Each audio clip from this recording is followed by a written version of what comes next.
Bonjour à tous, j'espère que vous allez bien. Bienvenue dans cette nouvelle vidéo. Aujourd'hui, j'aimerais vous parler rapidement de la wallbox qu'on a installée à la maison. C'est une Tesla, une wall connector, un connecteur mural de 3e génération qu'on a installé il y a un petit peu plus d'un mois et demi avant de recevoir la Tesla déjà. J'ai déjà prévu les choses. J'aimerais revenir sur plusieurs points dans cette vidéo. Je me suis fait une petite fiche pour ne rien oublier, que ça soit au niveau du tarif, de l'installation, est-ce que c'est pratique avec une Tesla? Est-ce que ça charge d'autres voitures électriques? Est-ce que c'est bien avec d'autres voitures électriques? Donc voilà, je vais essayer de vous donner un maximum d'informations sur les wallbox en général et puis plus précisément sur ce Tesla Wall Connector de 3e génération. Je vais essayer de vous expliquer pourquoi j'ai choisi ce modèle et pas un autre. Est-ce que j'en suis satisfait ou pas? Donc voilà, on voit ça tout de suite dans cette vidéo. Allez, c'est parti! Au niveau de la structure de cette vidéo, bon, je vous mettrai des chapitres sur YouTube si jamais. Premièrement, je vais parler des points positifs de ce Tesla Wall Connector, pourquoi je l'ai choisi.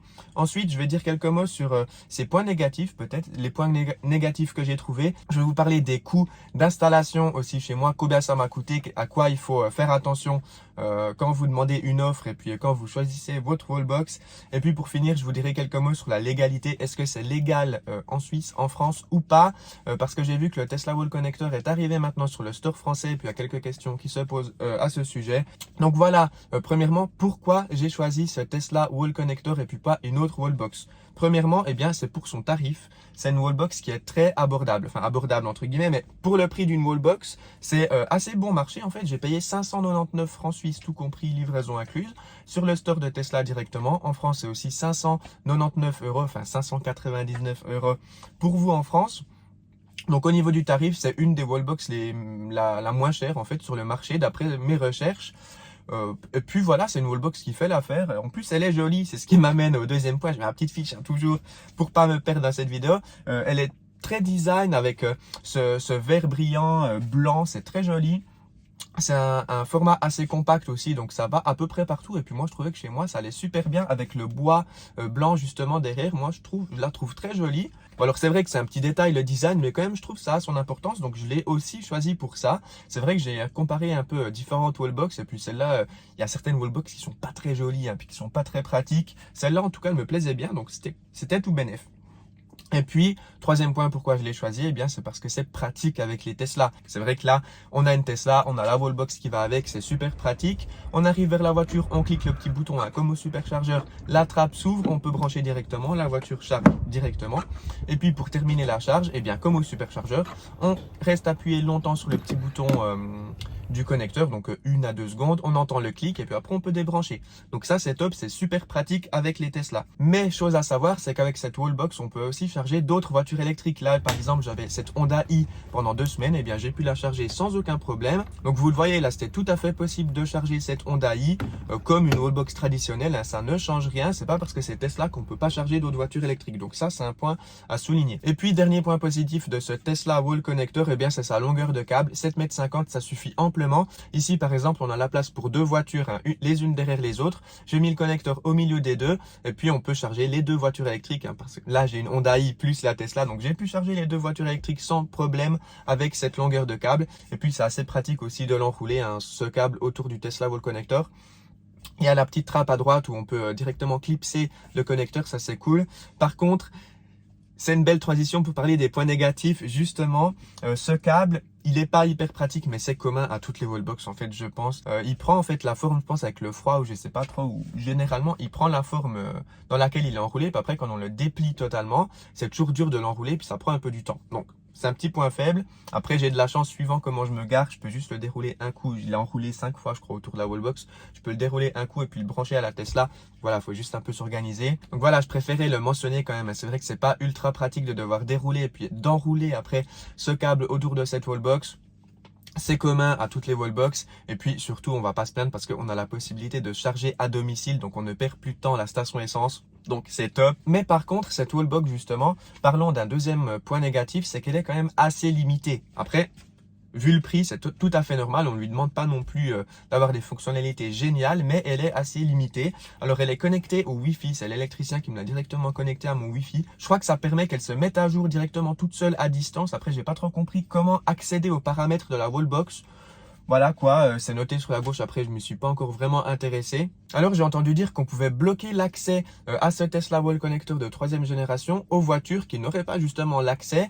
On peut dire dans les paramètres apparemment comme quoi cette Tesla Wallbox peut charger seulement notre Tesla et puis pas d'autres voitures. À voir comment ça se passe. Moi, je me suis pas trop intéressé encore parce que j'habite dans une maison individuelle. Il n'y a pas forcément de voisin qui va venir charger pendant la nuit sa voiture électrique. Enfin, je pense pas du moins. Enfin, de toute façon, il n'y a pas la place vu que les voitures sont ici. Et puis surtout, ça rentre pas en ligne de compte parce que j'ai souvent des voitures en prêt que je vais aussi charger à la maison. Donc, je vais pas bloquer l'accès aux autres voitures. Je sais que c'est possible, je sais pas trop comment ça se passe. En tout cas, un point que j'aimerais mentionner, c'est qu'on peut pas sécuriser la wallbox avec une carte RFID. Je sais que ça existe chez d'autres constructeurs de wallbox qu'on peut directement bloquer l'accès. Et puis, pour autoriser la session de charge, il faut badger avec sa carte RFID comme à une borne classique de ville, ou bien une borne de charge rapide. Donc ça, avec cette wallbox, c'est pas possible chez Tesla. Et puis, troisième point maintenant dans cette vidéo, après les points positifs et négatifs, j'aimerais parler des coûts, que ce soit du coût de la box et puis surtout du coût de l'installation. Donc au niveau de la wallbox, on est, comme je l'ai dit en introduction, à 599 francs suisses, 599 €. Donc voilà, elle a des fonctionnalités assez basiques, mais je trouve son prix très compétitif par rapport à d'autres wallbox qui coûtent facilement 1000 francs suisses et puis qui ont les mêmes fonctionnalités globalement et puis qui sont un petit peu moins jolies. Voilà, je vais tout de suite reprendre la facture maintenant de l'électricien pour voir combien ça a coûté au niveau de l'installation. Oui, d'ailleurs, un premier point à mentionner, l'installation de ce Tesla Wall Connector de 3e génération est beaucoup moins cher que le connecteur de 2e génération. Pourquoi? Eh bien parce que la 3e génération contient les sécurités RCD type A et protection des courants de défaut continu. Je sais pas trop ce que ça veut dire, mais en gros, c'est une sécurité en plus qu'il faut rajouter si jamais on prend la Tesla Wallbox de 2e génération. Et puis, ça ferait des coûts en plus. Donc là, au niveau du disjoncteur, on était à 50 francs suisses hors taxe. Et puis, il fallait aussi monter pour adaptation, nouveau groupe dans distribution existante, 150 francs suisses. Donc 200 francs de matériel en gros. Au niveau du tableau électrique, l'électricien m'a dit que si jamais j'avais choisi la wallbox de 2e génération, ça m'aurait fait facilement 300 francs de plus d'installation parce que justement il fallait cette sécurité RCD type A, je sais pas quoi, en plus justement sur le tableau électrique. Donc ça, c'est un point important à savoir. Donc là, on est à 200 francs de matériel au niveau du tableau électrique. Ensuite, au niveau du raccordement, ici on a environ 7-8 mètres, je dirais, de câbles à tirer. On a eu pour 35 francs suisses hors taxe de matériel. On avait déjà en fait un câble qui passait sous le garage, enfin sous l'abri voiture, donc c'était cool. Depuis le tableau électrique, on avait directement, il a pu tirer un câble dans un conduit existant jusqu'à la prise ici où il y a les voitures. Et puis après, il y a eu juste 1 mètre à tirer pour mettre la wallbox pile au milieu. Et puis ensuite, on a eu 350 francs suisses hors taxe, tirage, alimentation, montage et raccordement, borne de recharge. Donc voilà, c'est les frais de personnel. La main d'œuvre, ils étaient 2 à l'installation. Ils ont fait ça assez rapidement, bon quand même en 2 heures à peu près. 350 francs de main d'œuvre, voilà. Et puis on arrive au total, donc 584 francs suisses hors taxe, qui fait 629 francs, 630 francs suisses, tout compris. Donc l'installation, 630 francs suisses. Moi, je m'en suis bien sorti. Après, ce qu'il faut savoir, c'est que le prix de l'installation de la wallbox dépend vraiment de la longueur de câble à tirer et puis du travail qu'il y a à faire, parce qu'il faut un câble qui relie directement vos tableaux électriques jusqu'à la wallbox. Donc, suivant où vous habitez, suivant les configurations des lieux, ça peut revenir très très cher. Donc ici, on a eu de la chance. On est à 624 francs suisses, tout compris. Après, si vous habitez, s'il faut percer un mur, s'il faut creuser, je sais pas quoi, ça peut revenir tout de suite plus cher. Donc voilà, grosso modo, on est à 1230 francs, tout compris, wallbox plus installation, alors que certaines wallbox coûtent déjà 1200 francs sans l'installation. Donc voilà, je trouve que c'est un bon deal quand même, ce Tesla Wall Connector. C'est plutôt pas mal. On va passer maintenant au 4e point de cette vidéo, le dernier point au niveau de la légalité.